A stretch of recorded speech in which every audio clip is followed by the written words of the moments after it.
Hello बच्चों, मैं हूं नुसरत जहां और स्वागत करती हूं आपका एम स्टडी सॉल्यूशंस पर। बच्चों, आज हम इस वीडियो में फर्स्ट चैप्टर की एक्सरसाइज 1.2 को बहुत ही अच्छे से डिटेल में डिस्कस करने वाले हैं। एक्सरसाइज बहुत ही छोटी है, सिर्फ उसमें 4 ही क्वेश्चंस हैं और जो फोर्थ क्वेश्चन है ना हमारा, वो एक्टिविटी बेस्ड क्वेश्चन है। तो सिर्फ बचते हैं 3 क्वेश्चन, हम उनको बहुत ही अच्छे से यहाँ पर डिस्कस करेंगे। तो वीडियो को एंड तक ज़रूर देखिएगा ताकि आपके सब कुछ बहुत अच्छे से समझ में आ जाए। और हाँ, अगर चैनल को सब्सक्राइब नहीं किया है तो जल्दी से सब्सक्राइब कर दीजिए ताकि आपको सारी वीडियोस टाइमली मिल सकें। तो चलो फटाफट से स्टार्ट करते हैं। तो बच्चों, ये है हमारा एक्सरसाइज 1.2 का first question. Every irrational number is a real number. ये हमें बताना है कि ये स्टेटमेंट ट्रू है या फॉल्स है। क्वेश्चन हमसे पूछ रहा है कि हर एक इरेशनल नंबर रियल नंबर होता है, ये बताओ कि सही है या गलत है। तो अब आप सोच रहे होंगे कि ट्रू फॉल्स को इतना क्या समझना, क्या पढ़ना, ट्रू फॉल्स तो ऐसे ही हो जाते हैं। लेकिन देखो, एक चीज़ सबसे अच्छी मैं आपको ये बताऊं, जब आप ऐसे स्टेटमेंट वाले क्वेश्चन समझते हो या सॉल्व करते हो ना, तो उससे आपका कॉन्सेप्ट क्लियर होता है। और जब कॉन्सेप्ट क्लियर हो जाता है ना, तो हमें चाहे बड़े से बड़ा क्वेश्चन दे दिया जाए, हम बड़े ही आसानी से उसको सॉल्व कर लेते हैं। तो कॉन्सेप्ट समझना बहुत ज़रूरी है और ऐसे क्वेश्चंस में हमारे सारे कॉन्सेप्ट्स बड़ी आसानी से क्लियर हो जाते हैं। और एक और चीज़, ऐसे क्वेश्चंस ना कई बार एसेशन और रीजनिंग वाले क्वेश्चंस में भी आ जाते हैं, तो वो कई बार ऐसे क्वेश्चंस पूछ लेते हैं उसमें। तो इसलिए क्वेश्चन को बड़े ध्यान से समझना है। ये नहीं सोचना है कि ट्रू है फॉल्स है, ऐसे ही टिक करेंगे कुछ भी और हो जाएगा, ऐसे ही कुछ भी नहीं होता, ध्यान से समझो। तो बच्चों, हमें इस स्टेटमेंट को बताना है कि ये ट्रू है या फॉल्स है। क्वेश्चन हमसे पूछ रहा है every irrational number is a real number. तो हमें बताना है कि सारे इरेशनल नंबर जो होते हैं वो रियल नंबर होते हैं या नहीं होते हैं। बताओ कि स्टेटमेंट सही है या गलत है।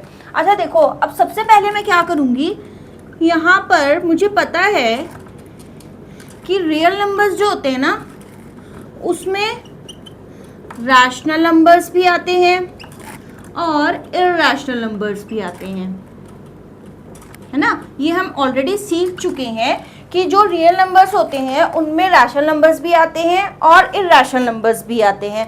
यानी कि रैशनल नंबर भी रियल नंबर का एक पार्ट है और इरेशनल नंबर भी रियल नंबर का एक पार्ट ही है। देखो, रैशनल नंबर कौन से हो गए, मान लो यहाँ पे मैंने 2 लिख दिया, 7 लिख दिया, 9 लिख दिया, ठीक है। ये सारे रैशनल नंबर हैं। 1/2 लिख दिया, 4/5 लिख दिया, ये सारे रैशनल नंबर्स हैं। ये भी रियल नंबर का पार्ट है, ठीक है। और यहाँ मैं लिख दूँ √2, √3, √5, ये नंबर्स भी तो रैशनल नंबर, इरेशनल नंबर्स जो हैं ये भी तो रियल नंबर का ही एक पार्ट है ना। यानी कि रैशनल नंबर्स हों या इरेशनल नंबर्स हों, सारे ही नंबर्स जो हैं ये रियल नंबर का एक हिस्सा होते हैं। तो रैशनल नंबर भी रियल नंबर का हिस्सा है और इरेशनल नंबर भी रियल नंबर का हिस्सा है। तो जितने भी इरेशनल नंबर हुए वो सारे रियल नंबर हुए ना। जब ये सारे इरेशनल में आ रहे हैं और इरेशनल जो है इसका एक पार्ट है, तो ये सारे नंबर जो है वो रियल नंबर्स भी तो हुए ना। तो इरेशनल नंबर्स जो है वो हमारे रियल नंबर भी होते हैं। तो ये स्टेटमेंट जो है हमारी ये ट्रू है। हम इसको लिखेंगे कि ये स्टेटमेंट हमारी ट्रू है। और ये हम ऐसे करके इसका जस्टिफिकेशन भी कर सकते हैं, क्योंकि हमें क्वेश्चन में गिवन है कि जस्टिफाई योर आंसर। तो हमने ये इस तरीके से सीखा कि जितने भी इरेशनल नंबर्स होते हैं वो सारे रियल नंबर होते हैं। क्यों होते हैं? क्योंकि रैशनल नंबर हो या इरेशनल नंबर हो, ये सारे नंबर्स जो हैं वो रियल नंबर का ही एक पार्ट होते हैं। तो बच्चों, अब आते हैं फर्स्ट क्वेश्चन के सेकंड पार्ट पर। Every point on the number line is of the form √m where m is a natural number। तो हमें इस स्टेटमेंट को बताना है कि ये ट्रू है या फॉल्स है। तो सबसे पहले मैं क्या करती हूँ, मैं यहाँ पर नेचुरल नंबर्स लिख लेती हूँ, ठीक है। ये है मेरे नेचुरल नंबर्स। तो ये कहाँ तक जाते हैं, ये जाते हैं इन्फिनिटी तक, ठीक है। ये मैंने लिख लिया। अब आप कहोगे जी इसमें तो हमें स्क्वायर रूट में बताना है ना, रूट की फॉर्म में बताना है, तो चलो इसको रूट की फॉर्म में भी डाल देते हैं। ये हो गया √2, ये हो गया √3। अगर 1 को कहो तो ये 1 का रूट तो 1 ही होता है, ठीक है। तो ये हमने इस तरीके से लिख लिया। अब क्या करते हैं, हम बनाते हैं एक नंबर लाइन। चलो जी, नंबर लाइन भी बन गई, थोड़ी सी टेढ़ी बनी है, उसको हम सीधा कर लेते हैं छोटा करके, ठीक है। ये बन गई हमारी नंबर लाइन। अब कहोगे आप कि मैडम इसको तो हम बड़े आसानी से इस पर प्लॉट कर सकते हैं। यहाँ पर 0 है, यहाँ पर √2 है और यहाँ पर √3 है। ठीक है, आप कहेंगे मैम आपने ही तो सिखाया था कि √2 और √3 को हम नंबर लाइन पे प्लॉट कर सकते हैं। तो हाँ जी, बिल्कुल कर सकते हैं, लेकिन एक चीज़ ध्यान से देखो, ये जो √2 और √3 है, इसके बीच में भी तो बहुत सारे नंबर्स है ना, इन दोनों के बीच में भी तो बहुत सारे नंबर्स आते हैं। तो क्या हम उनको नंबर लाइन पर प्लॉट कर सकते हैं? बताओ, सोचो, थोड़ा सा दिमाग लगाओ।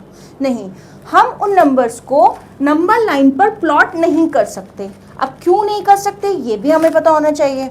देखो, √2 और √3 इन दोनों नंबर्स को जब हम नंबर लाइन पर लोकेट करते हैं तो इन दोनों के बीच में कोई भी ऐसा नंबर बचता ही नहीं है जो नंबर लाइन पर लोकेट किया जा सके। मतलब जितने भी नंबर्स हैं इन दोनों के बीच में, उनमें से कोई भी नंबर ऐसा नहीं है जो नंबर लाइन पर प्लॉट किया जा सके। √2 के बाद सीधा √3 आता है जो नंबर लाइन पर लोकेट हो सकता है, लेकिन इन दोनों के बीच में कोई भी ऐसा नंबर नहीं है जो नंबर लाइन पर प्लॉट हो सके। इन दोनों के बीच में नंबर्स तो बहुत सारे हैं, लेकिन कोई भी ऐसा नंबर नहीं है जो नंबर लाइन पर हम लोकेट कर सकें। तो ये जो हमारी स्टेटमेंट है ये फॉल्स है हमारा। हम ये कह सकते हैं ये हमारा, हमने क्वेश्चन को जस्टिफाई किया और ये हमारी स्टेटमेंट जो है फॉल्स है। So this is the third part of question number 1। Every real number is an irrational number. Question हमसे पूछ रहा है कि जितने भी रियल नंबर्स होते हैं वो इर्रेशनल भी होते हैं, मतलब इर्रेशनल ही होते हैं। हमें ये ट्रू है या फॉल्स है ये हमें प्रूफ करना है। अच्छा देखो, अगर मैं इसको ध्यान से देखूं तो जो मेरा क्वेश्चन नंबर 1 का फर्स्ट पार्ट था वो इसका जस्ट ऑपोजिट था। उसमें हमें ये बताना था कि जितने भी इर्रेशनल नंबर होते हैं वो सारे रियल नंबर्स होते हैं। तो वो ट्रू था, तो ये फॉल्स ही होगा। तो क्या मैं इसको ऐसे ही फॉल्स लिख दूँ? नहीं, हम इसको समझेंगे कि किस तरह से है। अगर ये फॉल्स है तो ये किस तरह से है। देखो, जैसे कि मैंने उस क्वेश्चन में किया था, सबसे पहले मैंने रियल नंबर्स को 2 पार्ट्स में डिवाइड किया। एक आ गया मेरा रैशनल नंबर्स, ठीक है, और दूसरा आ गया मेरा इर्रेशनल नंबर्स। ठीक है, ये है मेरे रैशनल नंबर्स और ये है मेरे इर्रेशनल नंबर्स। ये दोनों जो है रियल नंबर्स के ही पार्ट हैं। अब मैंने यहाँ लिखा 4/5। अब ये क्या है, ये रियल नंबर तो है ना, रियल नंबर तो है, लेकिन क्या ये इर्रेशनल नंबर है? नहीं, ये इर्रेशनल नंबर नहीं है, क्योंकि 4/5 जो है वो एक रैशनल नंबर है। 4/5 जो है वो मेरा रैशनल नंबर है, तो ये एक इर्रेशनल नंबर नहीं है। मतलब देखो, ये रियल नंबर तो है लेकिन ये इर्रेशनल नंबर नहीं है। अब क्यों? क्योंकि रियल नंबर का ही एक पार्ट है इर्रेशनल नंबर। मैं ये कह सकती हूँ कि जितने भी रैशनल नंबर्स होते हैं वो सारे रियल नंबर्स होते हैं। मैं ये भी कह सकती हूँ कि जितने भी इर्रेशनल नंबर्स होते हैं वो सारे रियल नंबर्स होते हैं। लेकिन मैं ये नहीं कह सकती कि हर रियल नंबर या सारे रियल नंबर्स इर्रेशनल नंबर होंगे, या मैं ये भी नहीं कह सकती कि जितने भी रियल नंबर हैं वो सारे रैशनल नंबर ही होंगे। ऐसा नहीं है। रियल नंबर जो होंगे वो हमारे रैशनल नंबर्स भी हो सकते हैं और इर्रेशनल नंबर्स भी हो सकते हैं। देखो, ये था ना हमारा 4/5, ये रियल नंबर तो था लेकिन इर्रेशनल नंबर नहीं था। तो ज़रूरी नहीं है कि सारे ही रियल नंबर इर्रेशनल ही होंगे। रियल नंबर्स हमारे इर्रेशनल भी हो सकते हैं और रैशनल भी हो सकते हैं। ये हम नहीं कह सकते कि सारे रियल नंबर जितने भी हैं वो सिर्फ इर्रेशनल ही हो सकते हैं, वो रैशनल भी हो सकते हैं। अच्छा देखो, रैशनल नंबर्स में तो कई सारे नंबर्स आ जाते हैं, जैसे कि नेचुरल नंबर हो या होल नंबर्स हो, इंटीजर्स हो, ये सारे तो हमारे रैशनल नंबर्स में ही आते हैं ना। तो रैशनल नंबर्स रियल नंबर का पार्ट है, इर्रेशनल नंबर भी रियल नंबर का पार्ट है। तो हम ये कह सकते हैं कि रैशनल नंबर, सारे रैशनल नंबर रियल नंबर हो सकते हैं, सारे इर्रेशनल नंबर रियल नंबर हो सकते हैं। लेकिन हम ये बिल्कुल भी नहीं कहेंगे कि every real number is an irrational number, मतलब सारे ही रियल नंबर जो होते हैं वो इर्रेशनल हो सकते हैं या होते हैं। हम ये बिल्कुल भी नहीं कह सकते। ये स्टेटमेंट जो है मेरी फॉल्स है। तो बच्चों, अब आते हैं क्वेश्चन नंबर 2 पर। क्वेश्चन को हम पहले ध्यान से पढ़ते हैं। Are the square root of all positive integers irrational? If not, give an example of the square root of a number that is a rational number. तो क्वेश्चन हमसे पूछ रहा है कि जितने भी मतलब जितने भी दुनिया में पॉजिटिव इंटीजर्स होते हैं अगर उनका स्क्वायर रूट में डाला जाए तो क्या वो इर्रेशनल होंगे। ठीक है, ये क्वेश्चन हमसे पूछ रहा है। और अगर नहीं होंगे तो उसका एक एग्जाम्पल देकर हमें बताओ। अच्छा, अगर मैं आपसे पूछूं तो आप यही कहोगे कि हाँ जी, जितने भी हम नंबर रूट में डाल रहे हैं वो सारे इर्रेशनल होंगे। क्यों? क्योंकि मैम ने सिखाया था कि जितने भी रूट वाले नंबर्स होते हैं वो हमारे इर्रेशनल नंबर्स होते हैं। लेकिन मैम ने इसके साथ एक और चीज़ भी समझाई थी कि जिनका परफेक्ट स्क्वायर आ जाता है, जो परफेक्ट स्क्वायर देते हैं हमें, मतलब मैं अगर 4 को रूट में डाल दूं तो ये जो मेरा आंसर देगा वो मुझे 2 देगा ना। तो जिनका परफेक्ट स्क्वायर होता है वो नंबर्स मेरे रैशनल नंबर्स होते हैं। देखो, √2 √3 जो है वो मेरा इर्रेशनल है, √5 भी मेरा इर्रेशनल है। लेकिन अगर मैं 4 का रूट करूँ, स्क्वायर रूट निकालूँ, तो वो तो मेरा 2 आंसर आ जाएगा, तो वो मेरा रैशनल नंबर बन जाएगा। ये जो 2 है ये तो मेरा रैशनल नंबर है ना। ठीक है, ये 2 जो है वो मेरा रैशनल नंबर है। √2 √3 इर्रेशनल है, लेकिन √4 अगर मैं लिखूं तो वो मुझे 2 दे रहा है और वो मेरा रैशनल नंबर है। सिमिलरली अगर मैं यहाँ पर 9 लिख दूं तो वो भी 3 देगा मुझे आंसर। ठीक है, तो वो भी मेरा रैशनल नंबर बन जाएगा, है ना। तो हम ये कह सकते हैं कि कुछ नंबर्स जिनको रूट में अगर करा जाए तो वो इर्रेशनल हो जाएंगे, मतलब कुछ पॉजिटिव इंटीजर जिसको अगर मैं रूट की फॉर्म में करूँगी तो वो इर्रेशनल हो जाएंगे। लेकिन सारे ही नंबर्स अगर मैं कहूँ कि इर्रेशनल होंगे अगर मैं उनको स्क्वायर रूट में डाल दूँ, तो ऐसा बिल्कुल भी नहीं है।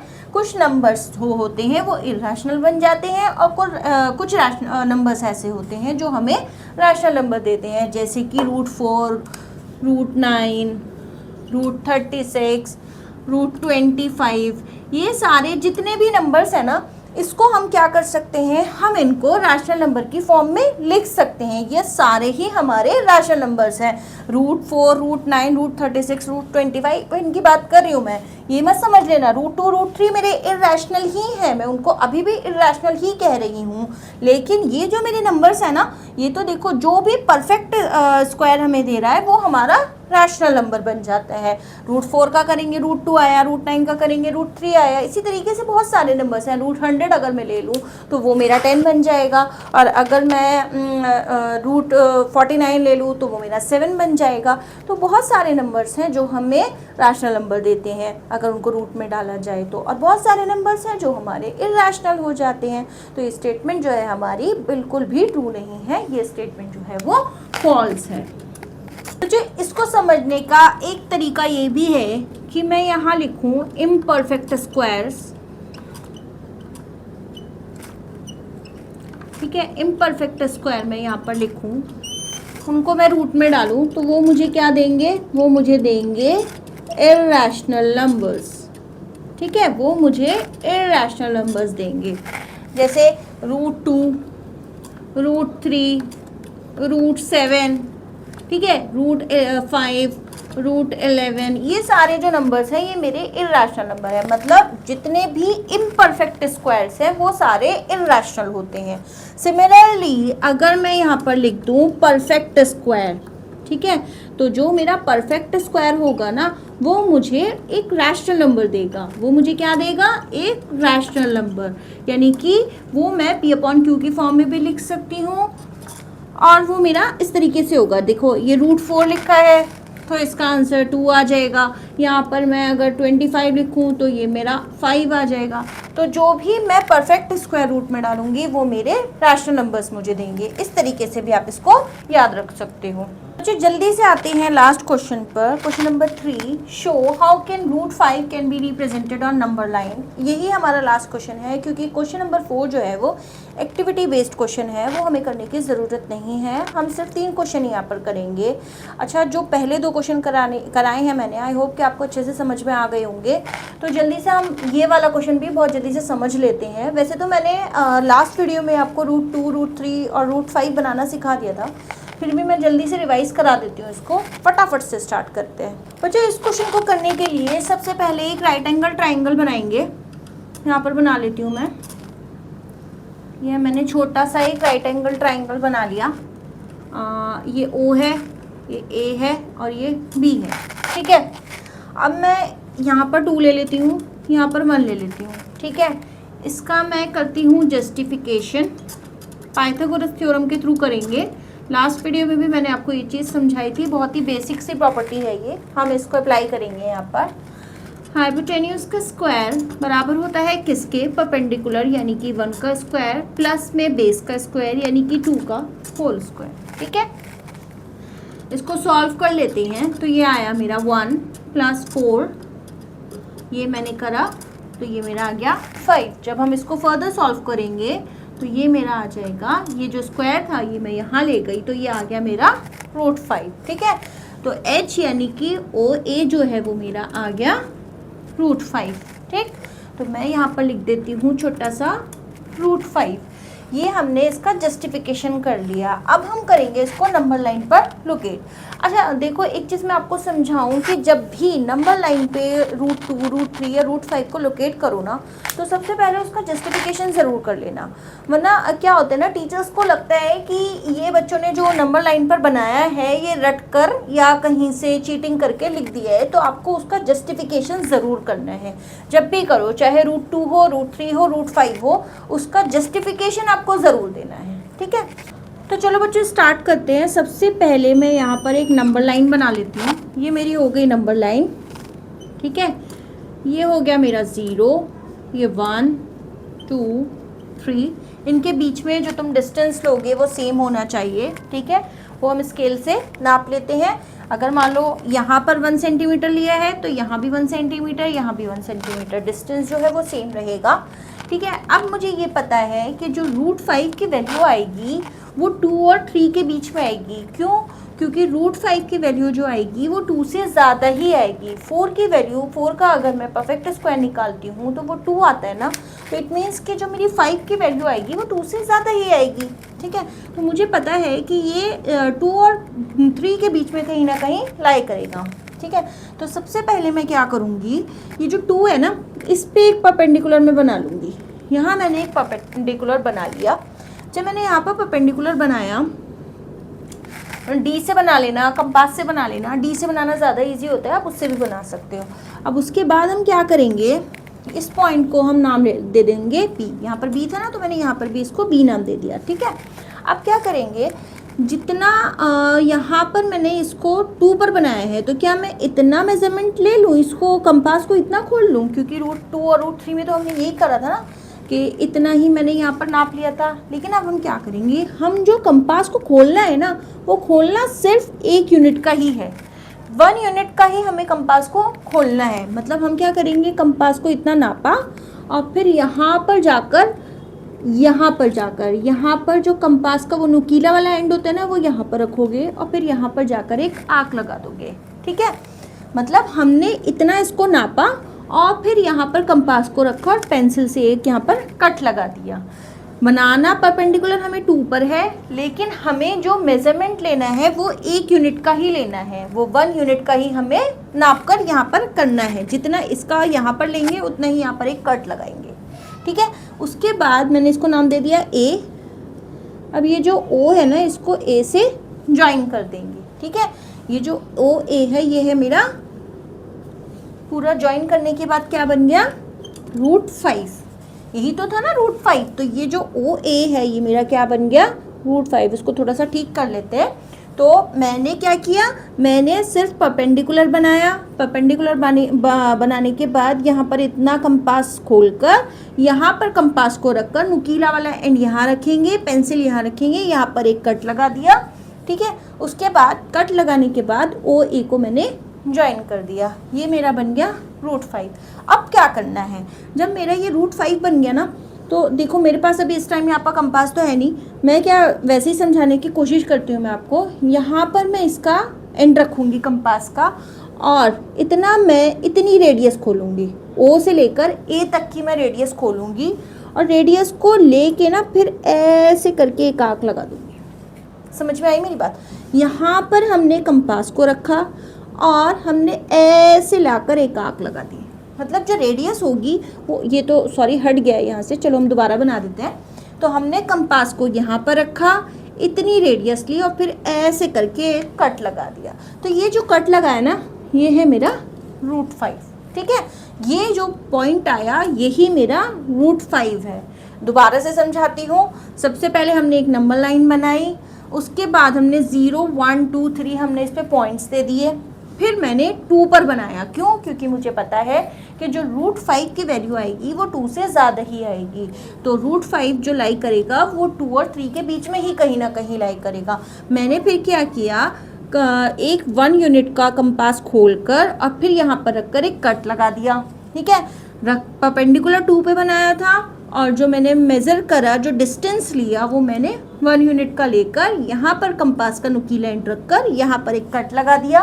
उसके बाद O को A से ज्वाइन कर दिया क्योंकि वो मेरा √5 था। फिर मैंने इतनी रेडियस खोल के यहाँ पर एक कट लगा दिया। ये फिर से हट गया, मैं इसको दोबारा बना देती हूँ। तो ये जो मेरा पॉइंट आया, ये आया मेरा √5। तो इस तरीके से हम √5 को नंबर लाइन पर लोकेट करते हैं और इस तरीके से हम जस्टिफिकेशन करते हैं। तो ये करना बहुत ज़रूरी है, इसके बिना ये अधूरा है। तो आप दोनों चीज़ें ज़रूर से कॉपी में कीजिएगा। इसी के साथ बच्चों हमारी एक्सरसाइज 1.2 जो है वो पूरी कंप्लीट हो गई है। हमने तीनों क्वेश्चंस बहुत अच्छे से डिस्कस कर लिए हैं।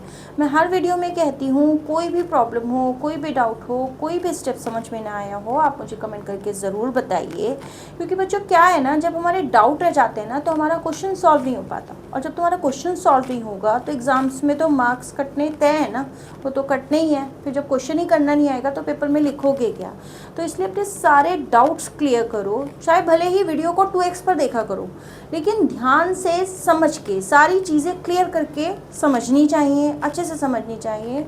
जो भी प्रॉब्लम हो मुझे कमेंट करके बताओ। और हाँ, अगर चैनल को सब्सक्राइब नहीं किया है तो फटाफट से सब्सक्राइब कर दो, क्योंकि अब मैं आपके लिए लेकर आऊँगी एक्सरसाइज 1.3 का इंट्रोडक्शन वीडियो। पहले हम इंट्रोडक्शन वीडियो में सारे कॉन्सेप्ट्स अच्छे से क्लियर कर लेंगे, सारी चीज़ें समझ लेंगे, फिर हम आएंगे अगली एक्सरसाइज पर। तो मिलते हैं अगली वीडियो में, तब तक के लिए बाय।